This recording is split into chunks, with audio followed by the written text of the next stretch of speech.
नमस्कार साथियों, स्वागत करते हैं आप सभी का CDV के इस बेहतरीन सेशन में। कैसे हैं आप सभी? आई होप बहुत ही अच्छे होंगे आप लोग। तो यहाँ पर CDP के ऐसे 30 क्वेश्चंस आप सभी के लिए लेकर आए हैं जो आपके सीट एग्जाम में हर बार ट्रेंड होता है। बहुत ही यूनिक प्रश्न है, लेवल आप लोग देखिएगा। तो चलिए क्लास को स्टार्ट करते हैं। आज का अपना पहला प्रश्न है कि कक्षा में अर्थपूर्ण अधिगम को प्रोत्साहित करने के लिए अध्यापिका को क्या करना चाहिए। ठीक है, कक्षा में अर्थपूर्ण अधिगम को प्रोत्साहित करने के लिए अध्यापिका को क्या करना चाहिए। यहाँ पर डैश डैश होना चाहिए। तो ए ऑप्शन है विद्यार्थी की सहायता करनी चाहिए कि अपने मनोभाव को, अभिप्रेरणों को सुव्यवस्थित कर पाएँ। बी और दूसरा ऑप्शन है कि विद्यार्थियों को उनके प्रदर्शन के आधार पर वर्गीकृत और नामांकित करके उनके योग्यता आधारित समूह बनाने चाहिए। तीसरा है कि विद्यार्थियों में संवाद और परिचर्चा को प्रोत्साहित करना चाहिए जिससे वे बहुपरिप्रेक्ष्य करने में सशक्त हो। और चौथा ऑप्शन है कि कक्षा में विविधता की उपेक्षा करके शिक्षण की मानक विधि को अपनाना चाहिए। तो यहाँ पर आपके हिसाब से क्या आंसर होना चाहिए? अगर कक्षा में अर्थपूर्ण अधिगम को प्रोत्साहित करना चाहते हैं बच्चों में तो क्या करेंगे? अगर वर्गीकृत क्या है, यहाँ पर वर्गीकृत क्या है, ये आपका निगेटिव हो जाता है। ठीक है, विद्यार्थियों में संवाद और परिचर्चा को प्रोत्साहित करना, प्रोत्साहन देना पॉजिटिव होता है। लेकिन अगर कक्षा में आप विविधता की उपेक्षा करेंगे तो वो आपका निगेटिव हो जाता है। यहाँ पर पहला और तीसरा विकल्प लॉक हो जाएगा। पहला और तीसरा विकल्प यहाँ पर लॉक हो जाएगा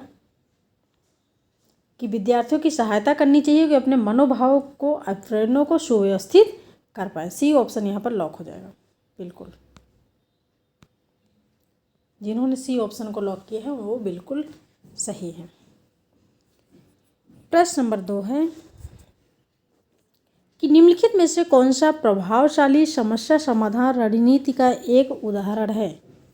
ऐसा कौन सा है जो प्रभावशाली प्रॉब्लम सॉल्विंग मेथड का उदाहरण है। ठीक है, तो यहाँ पर बात की जा रही है कि बताइए भाई, हम समस्या को क्या करेंगे, ऐसा क्या करें कि हमारे समस्या सॉल्व हो जाए। और यहाँ पर ऑप्शन में आपको वो चीज़ें उदाहरण के द्वारा दिखे।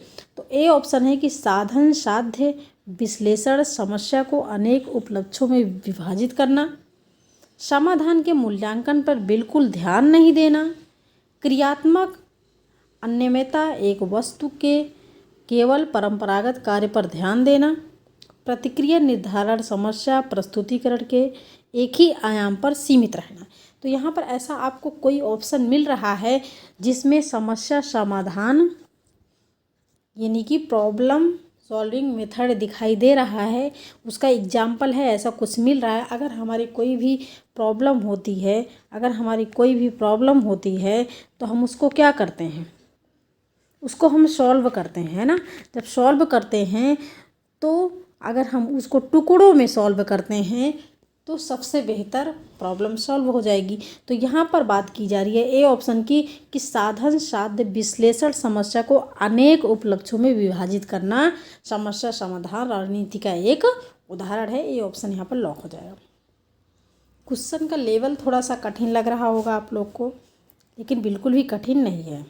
प्रश्न नंबर 3 कि शिक्षकों को बच्चों के मूल्यांकन का विवरण उनके अभिभावकों को देना चाहिए। एक शिक्षक को बच्चों के मूल्यांकन का विवरण उनके अभिभावकों को देना चाहिए, उनके माता पिता को देना चाहिए, जिससे कि अभिभावकों को अपने बच्चों की पहचान कर उसे सही ढंग से नामांकित कर पाएँ कि मंदबुद्धि है कि बुद्धिमान है। ठीक है, बी ऑप्शन है कि अभिभावकों की अपने बच्चे के सीखने क्या और कैसे के बारे में समझ बन सके। सी ऑप्शन अभिभावक जान पाए कि उनका बच्चा क्या नहीं कर सकता। और डी ऑप्शन है अभिभावक अपने बच्चे की तुलना कक्षा के बाकी बच्चों से कर पाए। तो ये तुलना शब्द कैसा है भाई? ये तुलना जो है एक ऐसा है, ये आपका निगेटिव हो जाता है, हमें तुलना नहीं करना है। और अभिभावक जान पाए कि उनका बच्चा क्या नहीं कर सकता, तो ये भी निगेटिव है, क्योंकि हर बच्चा हर बच्चे की एक बुद्धि लब्धि होती है, जो चाहे वो कुछ भी कर सकता है। ये नहीं है कि बच्चा ये चीज़ नहीं कर सकता, तो इसलिए यहाँ पर सी ऑप्शन भी नेगेटिव है। और नामांकित करना ये भी नेगेटिव है। यहाँ पर हाँ, शिक्षकों को बच्चों के मूल्यांकन का विवरण उनके अभिभावकों को देना चाहिए, जिससे अभिभावक की अपने बच्चे के सीखने की क्या और कैसे के बारे में समझ बन सके।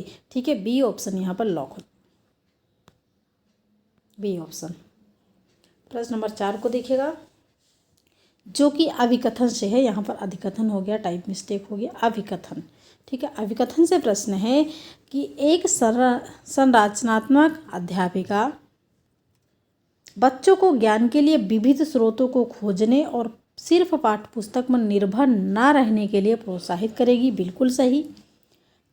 कारण क्या है कि अधिगमकर्ता सक्रिय रूप से अधिगम के लिए इच्छुक होते हैं और फलस्वरूप अध्यापिका और विद्यार्थी परस्पर सहयोग से अधिगम की संरचना करते हैं। तो यहाँ पर आपको क्या लग रहा है? ए भी पॉजिटिव है, बी भी पॉजिटिव है ना। तो ए और आर दोनों सही है और आर ए की सही व्याख्या करता है। ए ऑप्शन लॉक हो जाएगा। तो साथियों, क्लास कैसी लग रही है? अच्छी लग रही तो लाइक करिएगा। क्वेश्चन का लेवल भी बढ़ाएंगे और क्वेश्चन भी बढ़ाएंगे, थोड़ा सा संख्या बढ़ जाए, क्योंकि हमारी वीडियो काफ़ी टाइम से नहीं आ पा रही थी कुछ प्रॉब्लम की वजह से। अब रेगुलर है तो संख्या और क्वेश्चन दोनों बढ़ेगा। हम कोशिश करेंगे कि सारी चीज़ें कवर हो जाएं।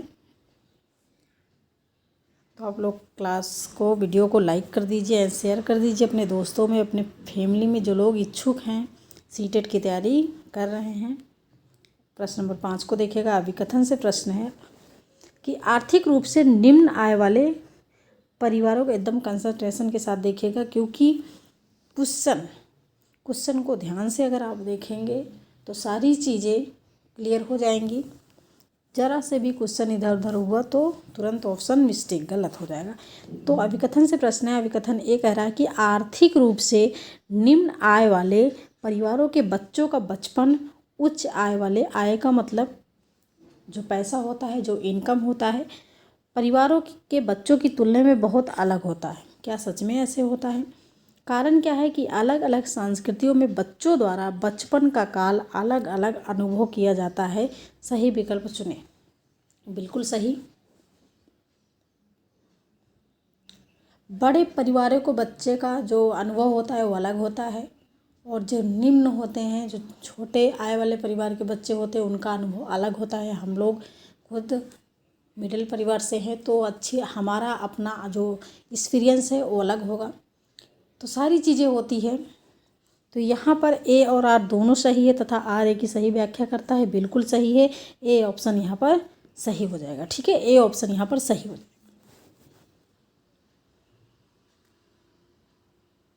परिस्थितियाँ सब कुछ सिखाती है, और जो परिस्थितियाँ सिखाती है वही होता है अनुभव, आपका एक्सपीरियंस। प्रश्न नंबर 6 को देखिएगा। विकास के प्रत्येक चरण के लिए सामाजिक अपेक्षा को क्या कहा जाता है? विकास के प्रत्येक चरण के लिए जो सामाजिक अपेक्षा होता है उसको क्या कहा जाता है? विकासात्मक कार्य, विकासात्मक आवश्यकताएं, विकासात्मक बाधाएं या फिर विकासात्मक क्षेत्र। तो विकास के प्रत्येक चरण को, सिंपल सी बात है, प्रश्न इम्पोर्टेंट है। विकास के प्रत्येक चरण जो होंगे उसको विकासात्मक कार्य ही कहा जाएगा। ए ऑप्शन यहाँ पर लॉक हो जाएगा। प्रश्न नंबर 7 को देखिएगा फटाफट कि निम्नलिखित में से कौन से कारक अधिगम को प्रभावित करते हैं? ऐसा कौन सा कारक है जो सीखने को प्रभावित करते हैं, अधिगम को प्रभावित करते हैं? बताइएगा। विद्यार्थी की अभिरुचि, अगर विद्यार्थी रुचि नहीं लेगा तो नहीं सीख पाएगा। विद्यार्थी का सामवेगिक स्वास्थ्य, अगर बच्चे का स्वास्थ्य अच्छा नहीं है तो नहीं सीख पाएगा। शिक्षा शास्त्रीय रणनीति, अगर टीचर मेथड यानी कि टीचर अच्छे से नहीं पढ़ा रहा है बच्चों को तो बच्चा नहीं सीख पाएगा। भाई, शिक्षा शास्त्रीय रणनीति जरूरी होता है। विद्यार्थी का सामाजिक एवं सांस्कृतिक संदर्भ ये भी जरूरी होता है। तो यहाँ पर क्या सही होगा? पहला, दूसरा, तीसरा और चौथा। ए ऑप्शन लॉक हो जाएगा। सारी चीज़ें इंपॉर्टेंट हैं। प्रश्न नंबर 8, निम्नलिखित में से कौन सा प्रगतिशील शिक्षा की अवधारणा के बारे में प्रमुख है? प्रगतिशील शिक्षा की अवधारणा के बारे में प्रमुख है।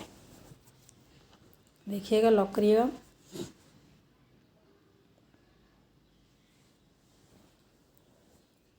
प्रगतिशील शिक्षा की अवधारणा के बारे में प्रमुख है। ये ऑप्शन है बाह्य प्रेरणा तथा एक रूप मूल्यांकन मानदंड, पाठ्य पुस्तक केंद्रीय अधिगम, प्रत्येक बच्चे की क्षमता एवं संभावना में विश्वास करना, मानक निर्देश एवं मूल्यांकन। निर्देश आपका निगेटिव होता है, ठीक है, निर्देश निगेटिव होता है।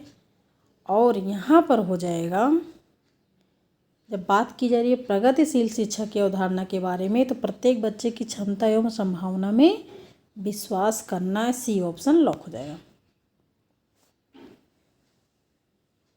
प्रश्न नंबर 9 को देखिएगा। पहले से सीखे हुए कार्यों में सुधार लाने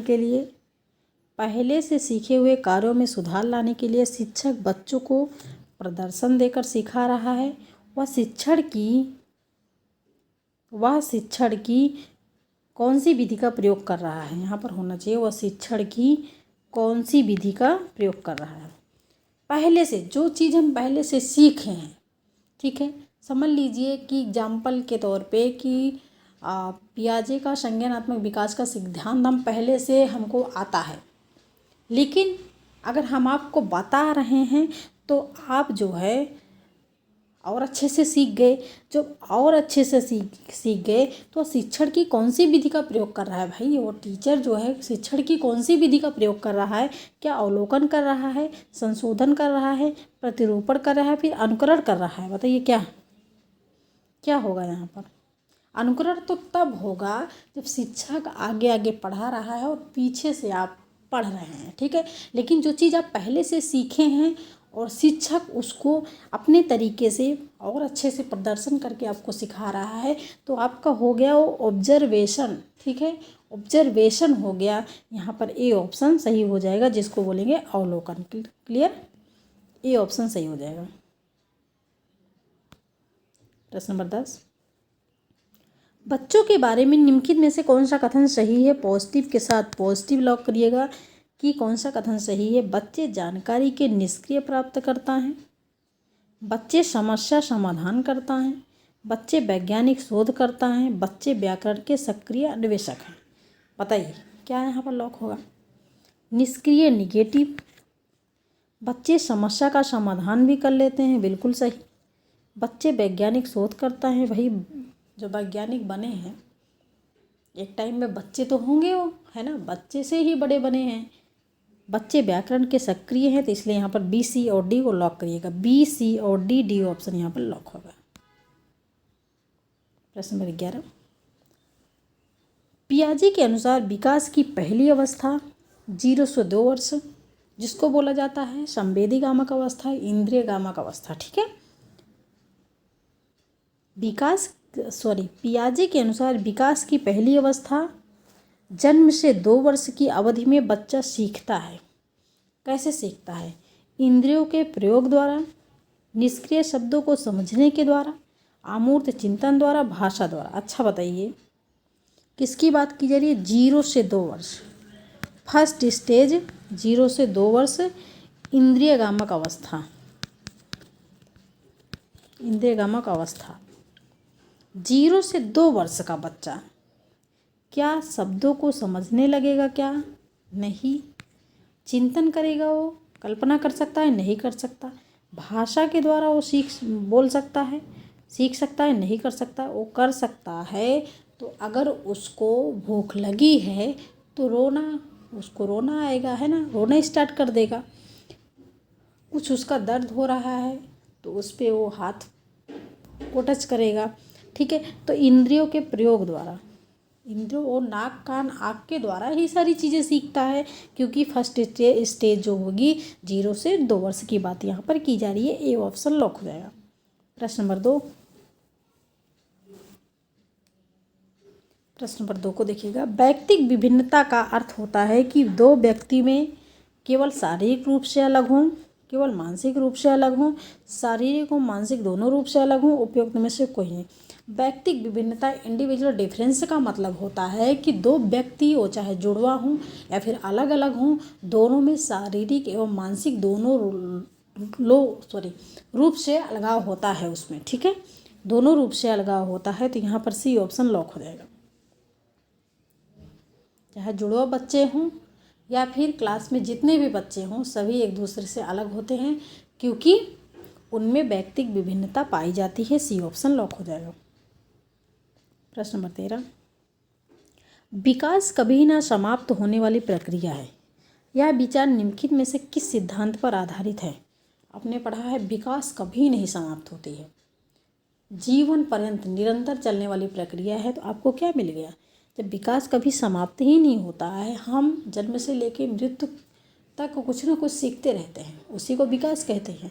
तो इसको बोला जाएगा निरंतरता का सिद्धांत। डी ऑप्शन लॉक हो जाएगा क्योंकि विकास आपकी निरंतर चलती रहती है। ठीक है। प्रश्न नंबर 14, एक ही क्वेश्चन 2 बार रिपीट हुआ यहाँ पर। पियाजे के अनुसार विकास की पहली अवस्था जन्म से 2 वर्ष यहाँ पर हो जाएगा। देखो एक ही क्वेश्चन है, 2 बार रिपीट हुआ, लेकिन कि एक में देखिए ऑप्शन को पहले रखा गया, एक में लास्ट में रखा गया, तो इसलिए यहाँ पर डी ऑप्शन हो जाएगा। उसमें पहला ऑप्शन था, इसमें डी ऑप्शन है। प्रश्न नंबर 15 को देखिएगा। जाति से संबंधित व्यक्तिगत अंतर को दूर करने के लिए व्यक्ति को क्या करना चाहिए। अगर आप चाहते हैं कि भेदभाव ना हो, बिल्कुल भी भेदभाव ना हो, जाति पाति ना हो, तो उसके लिए आप क्या करेंगे। केवल पूर्वग्रह से स्वयं को दूर रखना, इससे हो सकता है पूर्व धारणा तथा सोच में बदलाव लाना। जो पहले से आपके अंदर धारणा पल गई है, ये लड़के हैं लड़कियां हैं, उसमें आप बदलाव लाने से ऐसे हो जाएगा। ठीक है। नकारात्मक मनोवृत्तियों से हटकर सोचना, आप निगेटिव नहीं पॉजिटिव सोचना, उससे ऐसी चीज़ें हो सकती है। ठीक है। रूढ़िवादी दृष्टिकोण में सकारात्मक बदलाव लाना, है ना। रूढ़िवादी जो लड़के और लड़कियों, जो मतलब एक शब्द में आप कह सकते हैं जो भेदभाव है, उसमें आप जो है सकारात्मक सोचना। तो यहाँ पर क्या सही हो सकता है। और केवल पूर्वग्रह से स्वयं को दूर रखना, तो क्या केवल पूर्वग्रह से आप स्वयं को दूर रखेंगे तो सारी चीज़ें हो जाएगी क्या। बिल्कुल, केवल पूर्वग्रह से अगर आप दूर रखते हैं तभी आप, यहाँ पर जाति पूछा गया है तो ये सभी हो जाएगा। डी ऑप्शन लॉक हो जाएगा। प्रश्न नंबर 16, स्कूल बच्चों के सामाजिकरण की एक ऐसी संस्था है जहाँ प्रमुख स्थान स्कूली बच्चों का होता है, प्रमुख स्थान स्कूल की दिनचर्या का होता है, प्रमुख स्थान स्कूल की गतिविधियों का होता है और प्रमुख स्थान स्कूल के शिक्षकों का होता है। आप क्या पढ़ते हैं, चाइल्ड सेंटर्ड एजुकेशन, बाल केंद्रित शिक्षा। जब स्कूल बच्चों के सामाजिकरण की क्या है, द्वितीय एजेंसी है ना, द्वितीय कारक है, एक ऐसी संस्था जहाँ पर प्रमुख स्थान स्कूल के बच्चों का होता है। ए ऑप्शन लॉक हो जाएगा। प्रश्न नंबर 17,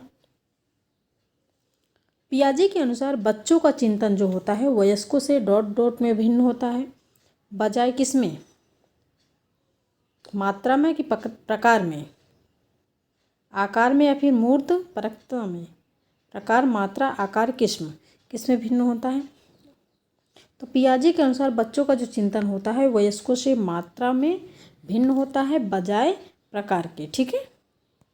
ए ऑप्शन, प्रकार और मात्रा नहीं मारिएगा, मात्रा में। क्वेश्चन नंबर 18 को देखिएगा।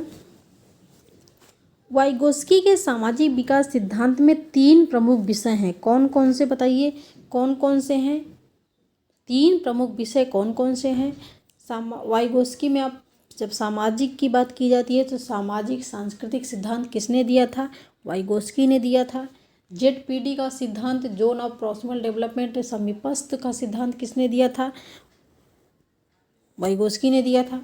सामाजिक सहभागिता का सिद्धांत किसने दिया था, वाइगोस्की ने दिया था। जब 3 प्रमुख विषय की बात की जा रही है तो यहाँ पर डी ऑप्शन लॉक हो जाएगा, क्योंकि इसमें देखिएगा प्रोत्साहन और दंड की शास्त्रीय अनुकूलन की बात की जा रही है, पॉलाव की बात की जा रही है, और यहाँ पर संज्ञानात्मक किसकी बात की जा रही है, पियाजे की बात की जा रही है, तो इसलिए यहाँ पर डी ऑप्शन लॉक हो जाएगा। प्रश्न नंबर 19, निम्नलिखित में से कौन सी कक्षा समृद्ध शिक्षा को प्रोत्साहित करती है। निम्नलिखित में से कौन सी कक्षा समृद्ध शिक्षा को प्रोत्साहित करती है। वह कक्षा जिसमें प्रदर्शित विभिन्न प्रकार की सामग्री हो और बच्चों की पहुंच से परे हो ताकि सामग्री लंबे समय तक चलती रहे, या फिर वह कक्षा जिसमें खुली गतिविधि कोने में हो और विभिन्न प्रकार के बाल साहित्य खुली ताक में रखी हो जो दिन के किसी भी समय प्राप्त किया जा सकता है, या फिर जो सप्ताह में एक ही बार मुक्त खेल के द्वारा बाहर निकलता हो, या फिर पाठ्य पुस्तक सामग्री द्वारा संचालित संरचित और योजनाबद्ध अधिगम वाली कक्षा। तो बताइए ऐसी कौन सी कक्षा है जो शिक्षा को प्रोत्साहित करती है? भाई सिंपल सी बात है, वह कक्षा जिसमें सामग्री बच्चों के समीप हो, सामग्री खुले में हो, जब चाहे बच्चे उसका प्रयोग कर सकते हैं, वही कक्षा जो है इफ़ेक्टिव कक्षा होगी और कक्षा को प्रोत्साहित करेगी। इसलिए यहाँ पर बी ऑप्शन लॉक हो जाएगा। बी ऑप्शन, ऐसी सामग्री नहीं कि जो सप्ताह में एक बार निकाली जाए, या फिर जो योजनाबद्ध हो कि जब उसको जो है योजना के अनुसार ही उसको प्रयोग में लाया जाए, या फिर यहाँ पर सामग्री बच्चों से पहुँच से परे हो, ताकि सामग्री बच्चों तक सामग्री का प्रयोग ही ना किया जाए, ताकि सामग्री लंबे समय तक पहुँचे। तो इससे जो है कक्षा प्रोत्साहित नहीं होगी। यहाँ पर बी ऑप्शन लॉक हो जाएगा। प्रश्न नंबर 20, प्रश्न नंबर 20 को देखिएगा। शिक्षा का अधिकार अधिनियम 2009 के अनुसार विशेष आवश्यकता वाले बच्चों को पढ़ना चाहिए। विशेष का मतलब आप समझ रहे हैं, विशेष आवश्यकता वाले बच्चे, जो बच्चे दृष्टिबाधित हैं, श्रवणबाधित हैं, या फिर आप कह सकते हैं कि किसी विकार से पीड़ित हैं, ठीक है, मंदबुद्धि हैं। तो विशेष की बात की जा रही है कि विशेष आवश्यकता वाले बच्चों को पढ़ना चाहिए। कहाँ पढ़ना चाहिए? व्यावसायिक प्रशिक्षण केंद्रों में, जो उन्हें जीवन कौशल के लिए तैयार करेंगे।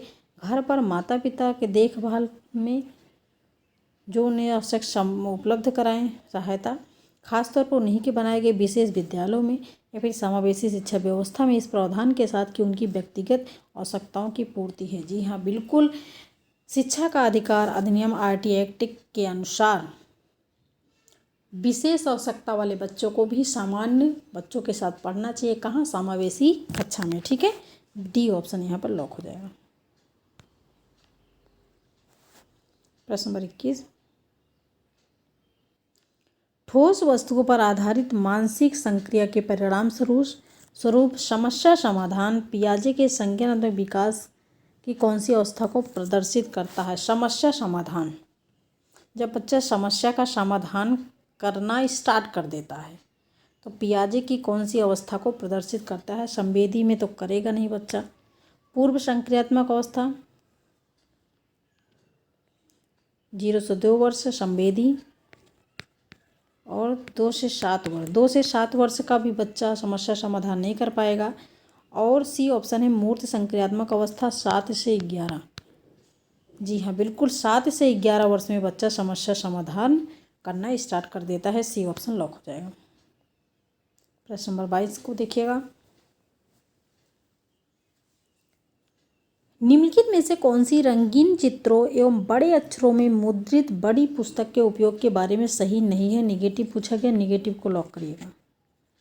निम्नलिखित में से कौन सी रंगीन चित्रों, यानी कि जो किताबों में रंगीन चित्र होते हैं, जैसे आ है तो रंगीन है, क्योंकि 1 से 5 की बात की जा रही है।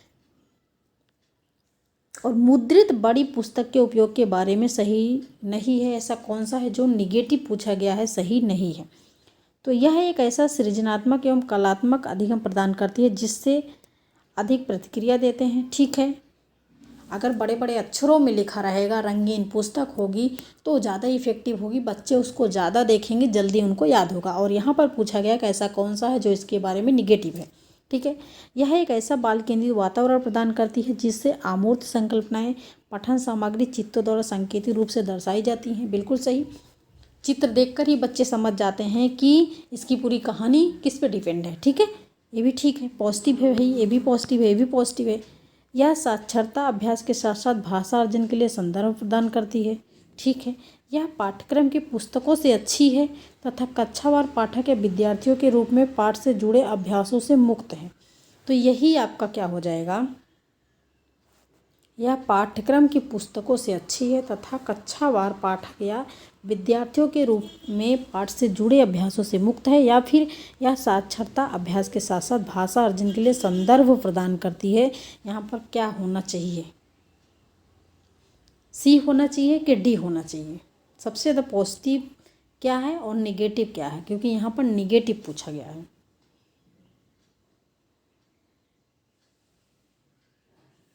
देखिए भाषा अर्जन की बात की गई है यहाँ पर। अगर रंगीन चित्र होंगे, रंगीन पुस्तक होगी, तो अभ्यास के साथ साथ भाषा अर्जन भी जल्दी हो जाएगा। लेकिन यह पाठ्यक्रम की पुस्तकों से अच्छी है तथा कक्षावार पाठक या विद्यार्थियों के रूप में पाठ से जुड़े अभ्यासों से मुक्त है। ए आपका निगेटिव है, डी ऑप्शन लॉक हो जाएगा। डी ऑप्शन आपका लॉक हो जाएगा। प्रश्न नंबर 23। निम्न में से विकास का कौन सा सिद्धांत गलत है, यानी कि निगेटिव के साथ निगेटिव, ऐसा कौन सा सिद्धांत है जो गलत है। विकास में व्यक्तिक विभिन्नता होती है, ठीक है। किसी का विकास सेम टू सेम नहीं होता है, कोई जल्दी सीखता है तो कोई देर से सीखता है, इसलिए विकास में विभिन्नता पाई जाती है। विकास आकस्मिक घटनाओं का परिणाम है, यह एक सतत प्रक्रिया है, यह पूर्वानुमान है, ठीक है। यह जो है पूर्वानुमेय है, मतलब पहले से आप अनुमान लगा सकते हैं।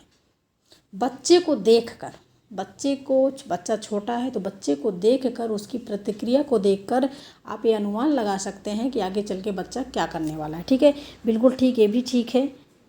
विकास एक सतत प्रक्रिया, ये भी ठीक है, ये भी ठीक है, पॉजिटिव है। लेकिन विकास आकस्मिक घटनाओं का परिणाम है। अगर आपके साथ कोई अचानक घटना हो जाती है तो आपका विकास नहीं होता है, ठीक है। तो यही आपका निगेटिव है, बी ऑप्शन लॉक हो जाएगा। विकास का हिस्सा नहीं है भाई। प्रश्न नंबर 24। एक अध्यापक का अपनी कक्षा में इस बात पर ध्यान जाता है कि एक बच्चे को भाषा पढ़ने एवं समझने में कठिनाई हो रही है। पठन विकार, रीडिंग डिसेबिलिटी की उसको दिक्कत है, तो यह लक्षण हो सकता है डिस्कैल्कुलिया या फिर डिस्ग्राफिया, डिस्लेक्सिया या फिर डिसलेक्सिया। लिखने में अक्षमता, गणना में अक्षमता, प्रयोग या अभ्यास में अक्षमता या फिर पढ़ने में अक्षमता। तो आपने क्या दिक्कत हो रही है, उसको पढ़ने की दिक्कत हो रही है और समझने की दिक्कत हो रही है, तो इसलिए यहाँ पर डी ऑप्शन लॉक हो जाएगा। पढ़ने में अक्षमता यानी कि डिसलेक्सिया, और पढ़ने में अक्षम है इसलिए उसको डिसलेक्सिया है, ठीक है। प्रश्न नंबर 25। कक्षा 5 की एक शिक्षिका अपने विद्यार्थियों से कहती है कि आप इस सत्र में किए गए अपने कार्य, जैसे अपने ड्राइंग हो गया, कविताएं हो गया, कहानियां हो गया, वर्कशीट और अन्य सामग्री एक विशिष्ट फोल्डर में रखें। विद्यार्थियों की इस फोल्डर को क्या कहा जाता है, बताइए। स्वयं की रिपोर्ट कार्ड लिखना, स्वयं की रिपोर्ट लिखना, या फिर जो है कोई दस्तावेज तैयार करना, पोर्टफोलियो हो गया, या फिर अवलोकन करना, ऑब्जर्वेशन एवं संकलन, क्या होगा यहाँ पर, क्या होना चाहिए। अगर अपनी ड्राइंग, जो चीज़ वो खुद आप कह सकते हैं अपना पूरा डेटा, बायोडेटा जो है क्रम से लिखेगा, उसको बोलेंगे पोर्टफोलियो, ठीक है। उपाख्यानात्मक नहीं होगा, दस्तावेज नहीं होगा, स्वयं की रिपोर्ट नहीं होगा। भाई स्वयं की रिपोर्ट थोड़ी ना बना रहा है, यहाँ पर हो जाएगा पोर्टफोलियो, सी ऑप्शन लॉक हो जाएगा। प्रश्न नंबर 26। गार्डनर की बहुबुद्धि के सिद्धांत के अनुसार वह कारक जो व्यक्ति के आत्मबोध हेतु सर्वाधिक योगदान देगा वह हो सकता है। आत्मबोध का मतलब क्या है, समझते हैं। अपना बोध, आत्मबोध मतलब अपने बारे में बोध हो जिसको। तो गार्डनर ने 8 प्रकार की बुद्धि बताई है मनुष्य के अंदर, और यहाँ पर बताया जा रहा है कि वह कारक जो व्यक्ति के आत्मबोध हेतु सर्वाधिक योगदान देगा वह कैसा हो सकता है। भाई उसके पास कैसी बुद्धि हो सकती है, संगीतमय, अंतःवैयक्तिक, आध्यात्मिक, या फिर भाषा विषयक। भाषा विषयक तो है नहीं, क्योंकि जो अपने बारे में सोचता है, अपने बारे में लिखता है, जिसको अपना ज्ञान है, अपना बोध है, वो हो जाएगा अंतःवैयक्तिक, ठीक है। अगर अंतर्वैयक्तिक होता है तो जो दूसरों के बारे में सारी चीज़ जानता है, वो जो दूसरे के बारे में लिखेंगे, जहाँ भी दूसरों की बात आए जो अंतर्वैयक्तिक, और जहाँ पर अपनी बात आए वो अंतःवैयक्तिक। प्रश्न नंबर 27। सीखने के सिद्धांतों के संदर्भ में इसके फोल्डिंग की किसकी ओर संकेत करता है। इसके फोल्डिंग का मतलब होता है मचान या ढांचा आप कह सकते हैं, मचान या फिर ढांचा। कभी कभी आपको ढांचा दिखेगा क्वेश्चन में, कभी कभी इसके फोल्डिंग दिखेगा। जब ऐसा प्रश्न आए तो जहाँ पर दिख जाए आपको सीखने में वयस्कों द्वारा अस्थायी सहयोग, ठीक है। सीखने के सिद्धांतों के संदर्भ में इसके फोल्डिंग किसकी ओर संकेत करता है, तो सीखने में वयस्कों द्वारा अस्थायी सहयोग की ओर संकेत करता है। प्रश्न नंबर 28, दो विद्यार्थी एक ही अवतरण को पढ़ते हैं फिर भी इसके बिल्कुल भिन्न अर्थ लगाते हैं, इनके बारे में निम्नलिखित में से क्या सही है। संभव है क्योंकि शिक्षक ने अवतरण को समझाया नहीं होगा। संभव है और विद्यार्थियों को उसे दोबारा पढ़ना चाहिए। संभव है क्योंकि व्यक्ति के अधिगम को विविध कार्य विभिन्न विधियों से प्रभावित करते हैं। संभव नहीं है क्योंकि अधिगम का से अर्थ लगाना नहीं है, बिल्कुल निगेटिव। तो यहाँ पर जब दो विद्यार्थी एक ही अवतरण को पढ़ते हैं और अलग अलग अर्थ निकालते हैं तो संभव है क्योंकि व्यक्ति के अधिगम को विविध कारण विभिन्न विधियों से प्रभावित किया जा सकता है, ठीक है। सी ऑप्शन लॉक हो जाएगा। प्रश्न नंबर 29, आकलन के बारे में निम्नलिखित कथनों में से कौन से कथन सही है। पॉजिटिव के साथ पॉजिटिव लॉक करिएगा। आकलन की बात की जा रही है। आकलन जो होता है वो अधिगम का एक हिस्सा है। आप कह सकते हैं कि आकलन जो है सीखने का एक तरीका है, जो मिस्टेक करते हैं और उसको सीख जाते हैं वही आपका आकलन होता है। आकलन के बारे में निम्नलिखित में से सही आपको कथन चाहिए। तो आकलन से विद्यार्थियों को यह सहायता मिलनी चाहिए कि वे अपने शक्तियों और रिक्तियों को देख सकें और शिक्षक उसका तदनुसार उसे ठीक कर सकें, बिल्कुल सही। आकलन तभी सार्थक हो जब विद्यार्थियों को तुलनात्मक मूल्यांकन हो। आकलन केवल स्मरण शक्ति का ही नहीं, बोधन और अनुप्रयोग का भी होना चाहिए। और आकलन तब तक उद्देश्यपूर्ण नहीं हो सकता जब तक उससे भय और चिंता का संचार न हो। देखो, बच्चे को दंड नहीं देना, बच्चे को के अंदर भय और चिंता पैदा नहीं करना है, इसलिए आपका डी ऑप्शन लॉक हो जाएगा। तो यहाँ पर डी वाला ऑप्शन तो कट जाएगा। ए, बी और डी अभी आपका बचा है। तो आकलन से विद्यार्थियों को सहायता मिलनी चाहिए कि वे अपनी शक्तियों और रिक्तियों को देख सके तथा उनका को सही अर्थ निकाल सके, उन्हें ठीक कर सकें, ठीक है। ये आकलन तभी सार्थक होगा जब विद्यार्थियों का तुलनात्मक मूल्यांकन हो। क्या? बी ऑप्शन गलत हो भाई, तुलनात्मक मूल्यांकन नहीं करना। आकलन केवल स्मरण शक्ति का नहीं होता, बोधन और अनुप्रयोग का ही होता है। मतलब आकलन सिर्फ बच्चा याद कर लिया उसका ही नहीं होता, बच्चे को क्या बोध है और उसका कैसे उपयोग कर पाता है उसका भी होता है। इसलिए सी और ए, सी को लॉक करिएगा। ए सी भाई, ए सी को लॉक करिएगा। डी ऑप्शन लॉक हो जाएगा।